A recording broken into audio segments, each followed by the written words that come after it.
I see you, little mouse. You don't belong here. Run along.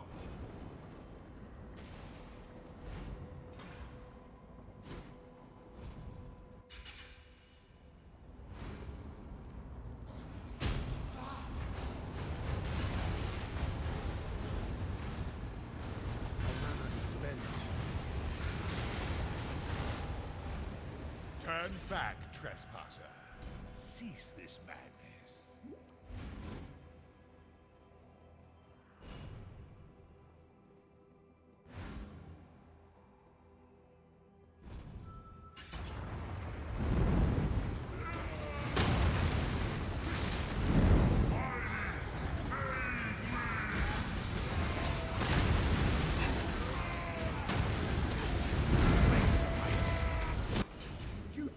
With things you do not understand.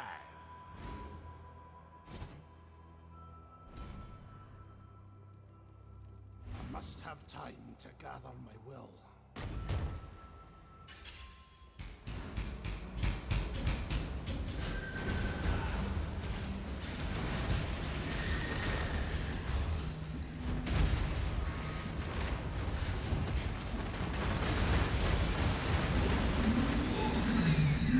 Recklessness will not go unpunished.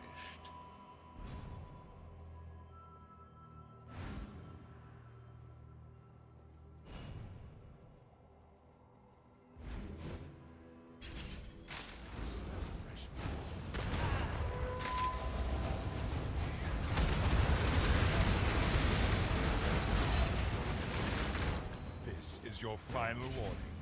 Leave or you force my hand again, little mouse. So be it. You've chosen to side with chaos.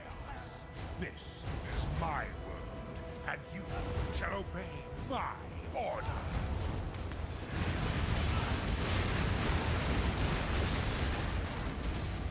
Power from the void. Buy me some time.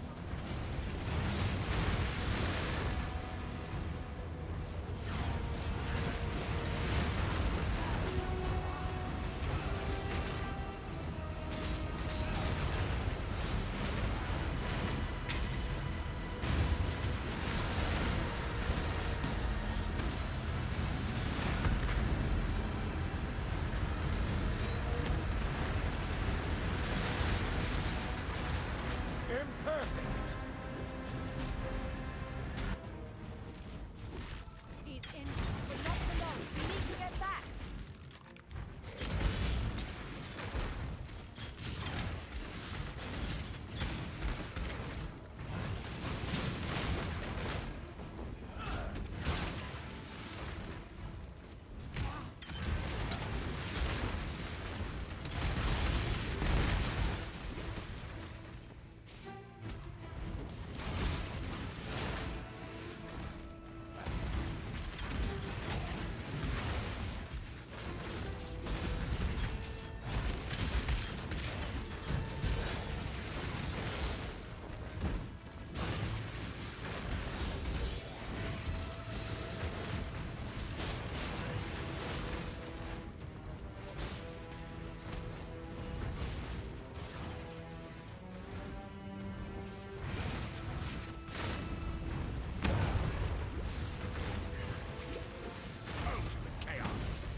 Behold the face of your unmaking! Father, it's me. Let me help you. The horror must be stopped. Obstacle destroyed!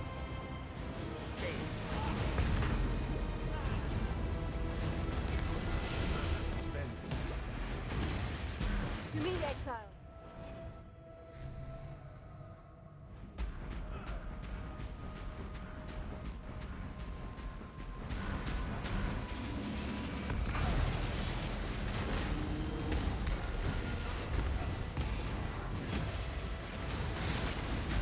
Buy me some time.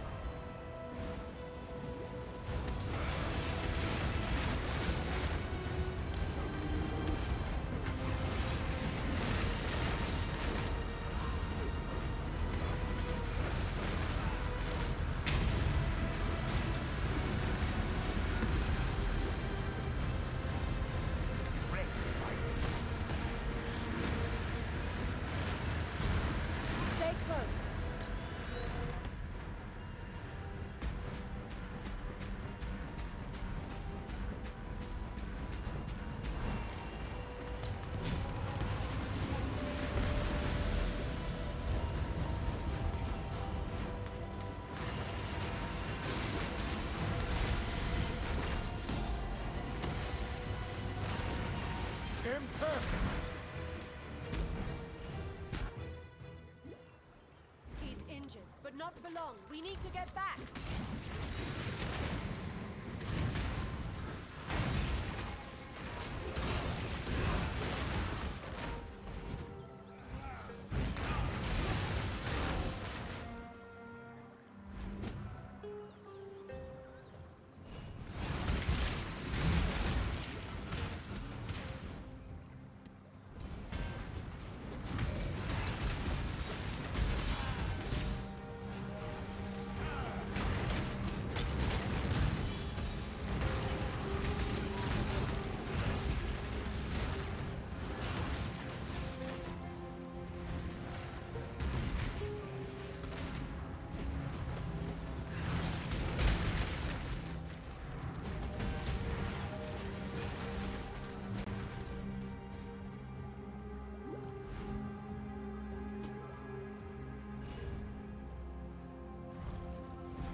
These memories are mine.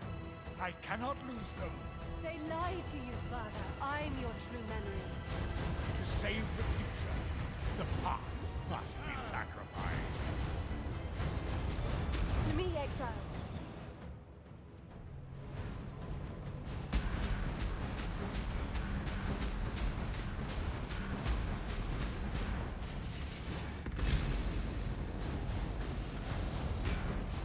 Buy me some time.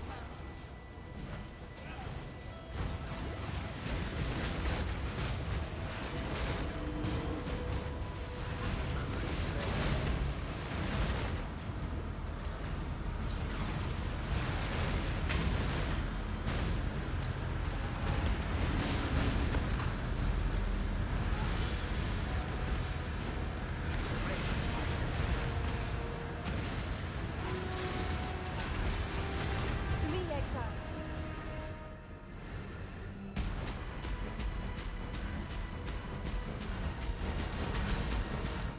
Gaze at the enemy. Raise my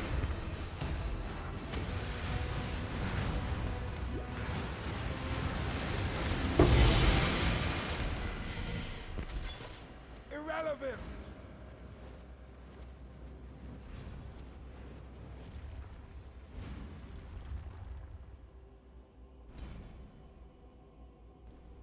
Hi, Lisbeth here, and this is probably the end of Ruthless League for me. For me, I've tried to push the build as much as I can to a certain point.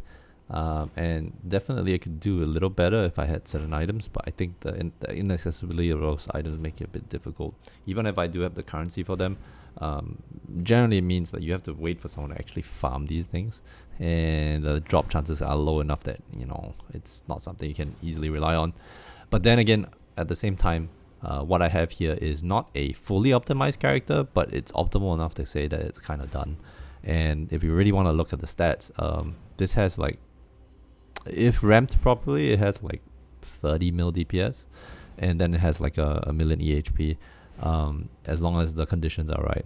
I say conditions are right because you use mana to ramp, and you also use mana for defenses. So if you have them overlap at the wrong time, let's say for example you're using mana to ramp, you have no mana, and you get one massive hit, you're gonna die, and your EHP won't be so amazingly high. At the same time, you are dealing with having close to what you call 90% block. Well, you do have 90. This build has 90% block, so very rarely you have the situations where you are put at risk that this becomes a problem. And secondly, also because this build's recovery is amazing, and so you probably won't run into those situations very often. So a lot of it is, as long as you don't misplay, you should generally be fine. Okay, this build actually uses mechanics that were not previously used together, and that is totems and mana stacking. Not really mana stacking, okay, totems and mana, right? And I think it's been enabled this build, this league, and would probably be stronger in non-Ruthless because of how the Hierophant ascendancies work. Okay, let me cover this in detail once I look at the cover, pretty much cover the items that have changed. The 2 slots that have changed since the last video are the helmet. So I've gone from a rare to an Indigon, and then the belt. So I've gone from Immortal Flesh to a Tides of Time. Okay, what is the reason for this? The reason for this is quite simple. Unfortunately, in Ruthless, there is no good way for Hierophant to reclaim mana, right? To get mana back. In non-Ruthless mode, bench mode, you have Hierophant. Okay, so I'll show you an example of what it is. For Ritual of Awakening, on what do you call it? Bench league, bench mode. You get mana regen per totem, right? And you can get up to 5 totems consistently, okay? On most builds. And with 5 totems consistently, you're seeing at least 2.5% increased mana regeneration percentage, right? It's percentage of your max. And that is a pretty sizable amount, because if you look at Cloak of Defiance only gives 1, right? And it's considered a meta item for a lot of mana stackers. So if you can get Ritual Awakening at 2.5% mana regen when you have all your totems up, actually no, you can get more than that, because if you get Searing Bond totems, you can possibly get like 8 or 9 totems. Right now I don't have it optimized at the moment, but if I do get an Ashes of the Stars, so if I Ashes of the Stars here, Searing Bond will go from 2 maximum number of summon totems to 5 maximum number of summon totems. And then with multiple totem support, you add that by another 2. So that is a total of 7 7 additional totems. Total of 5, right? This is just, okay, the multiple totems needed to overlap with Flamewood. So you have a total of plus 5 totems with,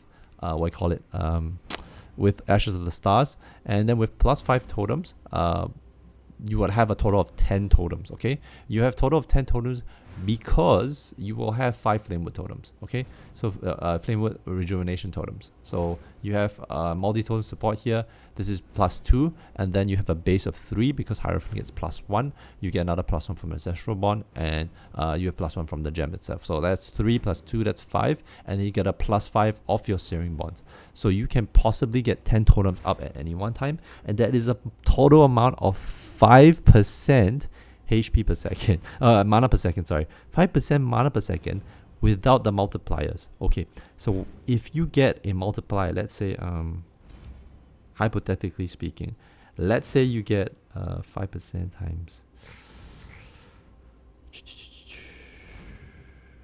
20 times multiplier. Okay, let's say you get 2000% increased mana regeneration.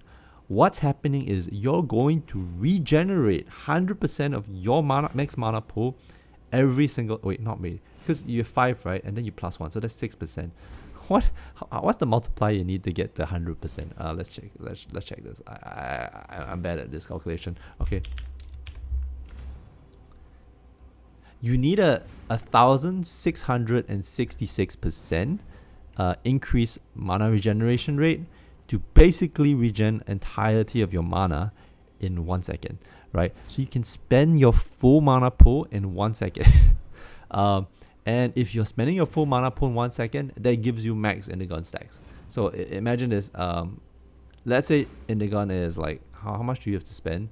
You have to spend like, let's say you have 25, right? And it's 200. So 25 times 200. Is it 200? 25 times 200 is... Oh, no, sorry. 2,000 divided by 25 times 200. You need to spend 16,000 mana to get max ramps on your on your Indigon spell. So you can get 2,000% damage by just spending 16k mana. Alright, if you have a pool of 8k mana and you spend, let's say, your full mana pool a second, because you can regenerate it a second, right? You get that ramp in 2 seconds. So, just saying, okay? This is tech that probably Jungrun has played around with a little bit, but he hasn't really like ramped it up to the max. He did it on Power Siphon totems. I'm not sure if Power Siphon is the play. I think there are better options than Power Siphon. But then again, perhaps I maybe to play in like a non-Ruthless setup. But yeah, in a Ruthless setup, you can't do that. And the Ruthless setup, you can't do that because Ritual Awakening does not give you that mana regen per second. And so the only real way to solve for mana is actually to use Flask. And Flask actually is a pretty good way of solving for mana. So Leviangas has increased amount recovered, so you get about 600 mana, 80 mana per second. If you get Effect, this goes up to 1200, so you can get like maybe about 2000, 3000 mana per second, which is not too bad, but it just does not scale with your mana pool. Okay.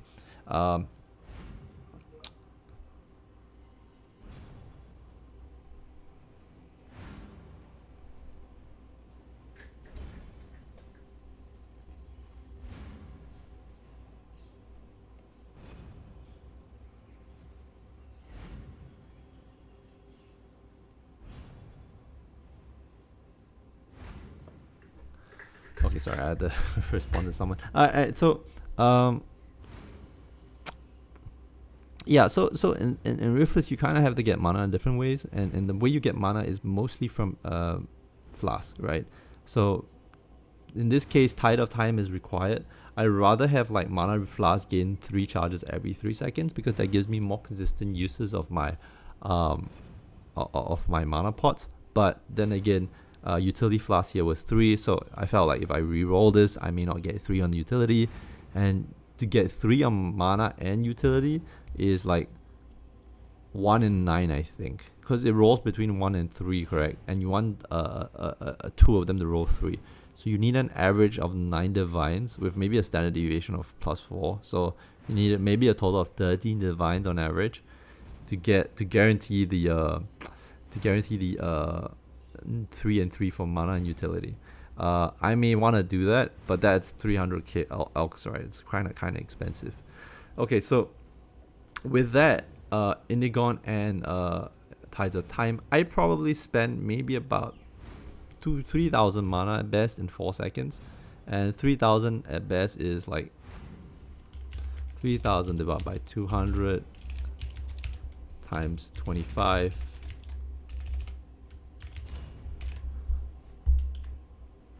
I only get maybe about a 375 increased magic damage, I think. It's not particularly amazing, but still it's enough to boost the DPS quite significantly for this build, because Flamewood Totems are spells and you don't really get much sources of increased damage anywhere else, so this is a pretty welcome addition. Yeah, so kind of this was the only way I felt that could scale damage. There wasn't really many other ways. Yes, could go Ashes of the Stars to get the plus 40% more damage. Could go Righteous Fire and try to sustain it to get another 40% more, although that also is it itself is its own problem. But yeah, tried to test those two, wasn't so successful, so this kind of was the thing left, and it worked, right? So generally when it comes to maps, you're not gonna be spamming your totems fast enough for the mana cost to be high enough, okay? You spam like at this rate or somewhere around there. And then when your mana drops like low enough, you pop your pot and it will start to reset your mana cost, and it will be comfortable again. So with mapping, you'll still have your EHP because you're not using a lot of your mana. On bossing, it's a lot different, right? On bossing, you want the ramp. So you will do this, and when it goes low, you pop your 11 youngers and just spam, right? Do the same thing you usually do for Flamewood Totems. And hopefully when the boss hits you, it procs the totems and you do the boosted damage. Yeah. So that's generally what I do for bosses. But yeah, for mapping it's just the same as before. Just don't spam your totems too much unless you're like fighting a tanky rare. So this build now actually has better ways of dealing with tanky rares. You can just like spam this on yourself and let them hit you, and you're more likely gonna kill them much easier than before.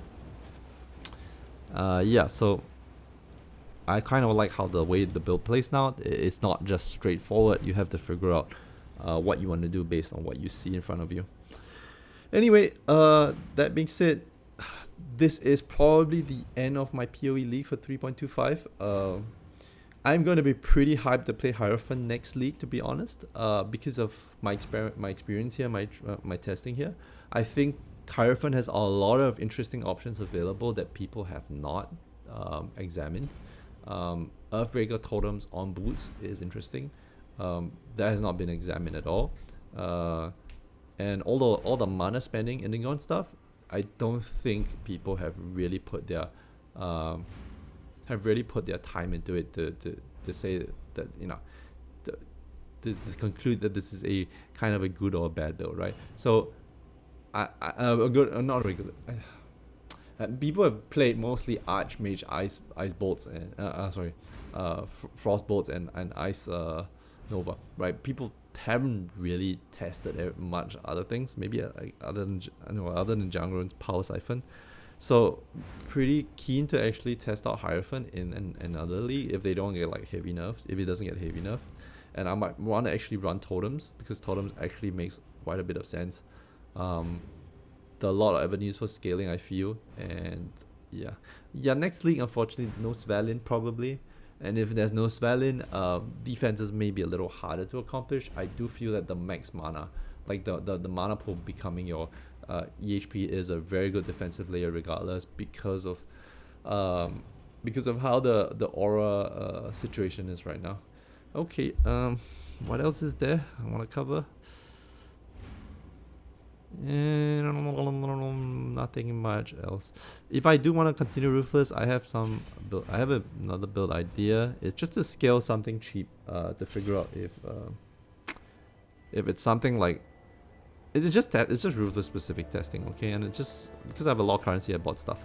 So Pillar of the Cage God, Tahuani, Bringer of Rain, 2 Lahubes, 1 Megan Lords, and 1 Carnage Heart. And I think this will like actually just carry me the maps.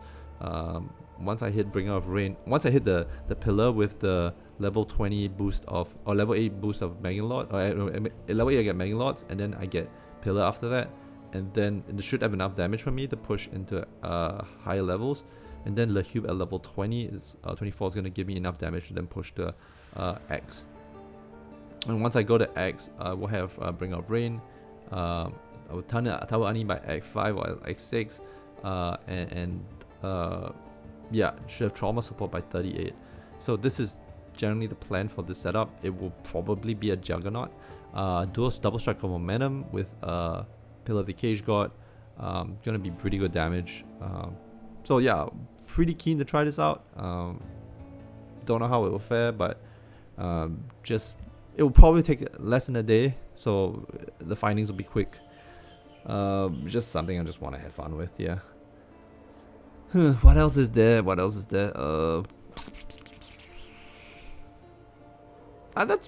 That's really much about it. My PoE gaming will start to taper down quite a bit. End of year, there's a lot of work ahead, so great, there's no PoE. September to November, usually when things heat up a bit. But yeah, there won't be PoE, so you know, I'll be focusing on work. I have a bunch of responsibilities at home as well that need my attention. Yeah, that's pretty much it. Oh yeah, I didn't cover this. Why do you think the mana? Just a quick question for you. If you wonder why the mana spend can be so efficient, like the ramp is so good, the answer is you're scaling a lot of totem placement speed. So you don't have cast speed, not like traditional like casters, but you get totem placement speed, and totem placement speed you can get quite a significant amount on just 3 alone. So this is like 35 and this is like 48. So you just like have a pretty insane like effectively cast speed multiplier. My mana is spent. Yeah, okay. Hope you guys enjoyed this video. I'm out. Bye. See ya.